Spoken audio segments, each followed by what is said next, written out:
Meus queridos e minhas queridas, eu sou o professor Fábio Brasilino, sou professor universitário, advogado, autor de livros e artigos jurídicos. Possuo pós-doutorado pela FADISP, esse pós-doutorado em Direito, e fiz estágio pós-doutorado na Universidade de Messina, na Itália. Hoje eu quero conversar com os senhores e com as senhoritas e trazer aí algumas reflexões sobre o porquê que deveriam nossos agentes políticos reduzir os seus salários e as suas regalias. Por que eles têm que fazer essa concessão? Por que eu digo isso? A palavra de ordem, a palavra do dia é concessão. Nós vamos abrir mão das nossas liberdades, abrir mão das nossas fontes de sustento, muitas vezes abrir mão até da nossa dignidade em prol da superação dessa pandemia, para superar esse momento crítico que nós estamos vivendo. Em decorrência lógica disso, surge para nós uma espécie de obrigação moral em que o isolamento social se faz necessário, então eu preciso ficar em casa. Palavras como empatia, solidariedade, conscientização nunca foram tão ditas. Nós somos bombardeados, seja pela mídia, seja pelos nossos agentes políticos, pelos governos, enfim, de que nós devemos seguir isso. Sob um ponto de vista de concessão, muitas pessoas estão abrindo mão, fazendo doações, enfim, várias são as ações da iniciativa privada tentando superar essa crise. Sob o ponto de vista legislativo, nós temos a medida provisória 936. Essa medida provisória possibilita a redução da jornada de trabalho, bem como a suspensão do contrato de trabalho.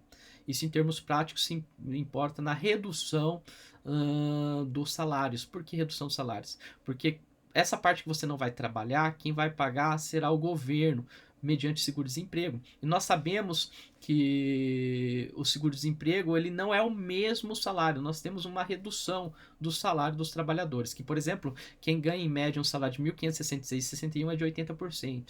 Então, o corte do seguro-desemprego é de 80%. Beleza?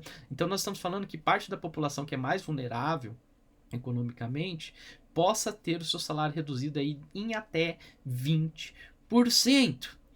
Além disso, nós vamos ver algumas ações como, por exemplo, os cantores fazendo as famosas lives atuais, aí, abrindo mão do seu cachê em prol da pandemia. Outros estão fazendo doações milionárias para que a comunidade possa ter condições dignas de superar isso daí, né? A gente vê aí a todo momento. Sem contar aquelas ações individuais que muitas vezes, sob o ponto de vista prático, ela não gera tanto efeito, né? Mas aquilo tem um valor moral muito grande, porque demonstra que toda a nossa população está sacrificando, está buscando meios e alternativas para superar essa crise. Aliados a isso, a questão lá da medida provisória da redução de salários, nós tivemos uma decisão na DIN, na Ação Direta de Constitucionalidade, ou ADI, como queiram chamar, a 6363, de relatoria do ministro Ricardo Lewandowski, em que fez uma alteração no texto aí, por meio declarando inconstitucional parte do texto da medida provisória, dizendo quanto à possibilidade de redução dos salários, desde que mediante a participação da entidade sindical, né? O que de certa forma é quase um contragolpe aí ao que os empresários queriam, porque sabemos a dificuldade dessas negociações coletivas. E para até minha surpresa, os sindicatos já vêm permitindo isso. Então, quer dizer, os próprios sindicatos que representam essa parte da população vulnerável já entendeu que nós estamos diante de um momento de concessão e sacrifício.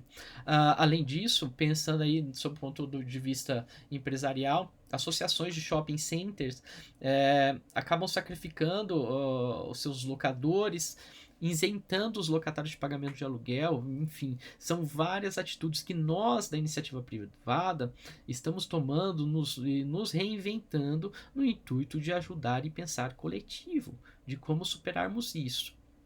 Sob um ponto de vista de redução de salários, nós temos aí exemplos de países como o Uruguai, como a Argentina, que já vem reduzindo os salários dos seus agentes políticos. Não custa lembrar que o Chile já tinha feito isso, devido às pressões sociais que ocorreram lá em novembro de 2019, então, ou seja, antes da pandemia. Então, o que a gente quer é uma resposta do poder público quanto a isso. Por quê? Me parece que o poder público tem que sair daquele discurso e ir além daquele discurso demagogo de que nós temos que nos conscientizar, temos que ter solidariedade, temos que pensar em coletivo, e eles, como representante máximo nosso, saiam daquele manto do poder decisório e começam a nos dar bons exemplos do que efetivamente fazer, do que é se sacrificar. Nós, enquanto população, nós queremos isso, porque isso, além de ser uma obrigação moral, nós não podemos esquecer que o capitão é aquele que mais que tem que sacrificar, pois afinal ele é o último que abandona o barco, não é verdade? Então, se eu optei por seguir a vida pública, por ser um agente político, eu tenho que entender essa questão. E eu preciso dar o exemplo para a população. E esse exemplo ele vem mediante o quê? Poderia vir mediante o quê? Claro que várias são as atitudes esperadas desses nossos governantes, desses nossos parlamentares, enfim, de todos os nossos agentes políticos. Mas o primeiro exemplo poderia ser a redução dos próprios salários.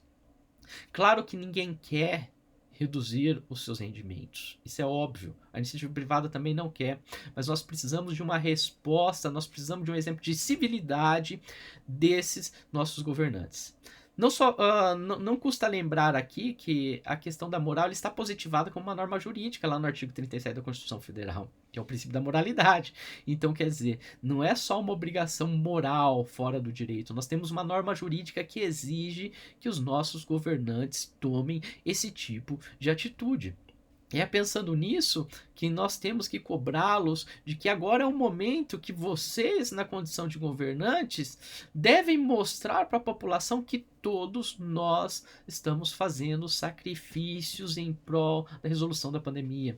Claro que várias discussões podem ser feitas, vários argumentos, como por exemplo, mas o que isso representará? Tá, mas aquela ação individual que a iniciativa privada está fazendo também não representa nada no tudo, mas enfim, sob um ponto de vista do que nós esperamos dos nossos governantes, dos nossos representantes, daqueles que estão dentro do debate democrático, que estão com o poder do debate democrático, o que nós esperamos dele.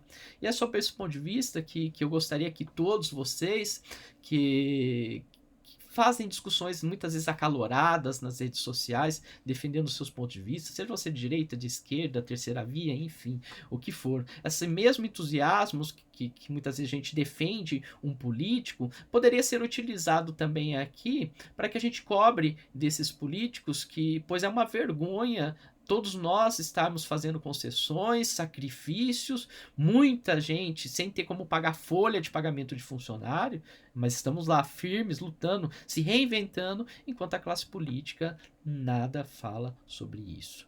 Devemos cobrar civilidade de nossos políticos, devemos cobrar que façam aquilo que de fato eles estão lá naquela condição para fazer, que é nos servir e servir de forma adequada.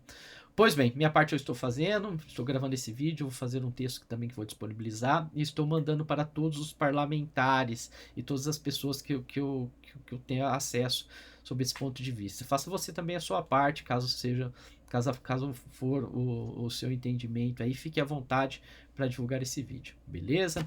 Obrigado pela atenção.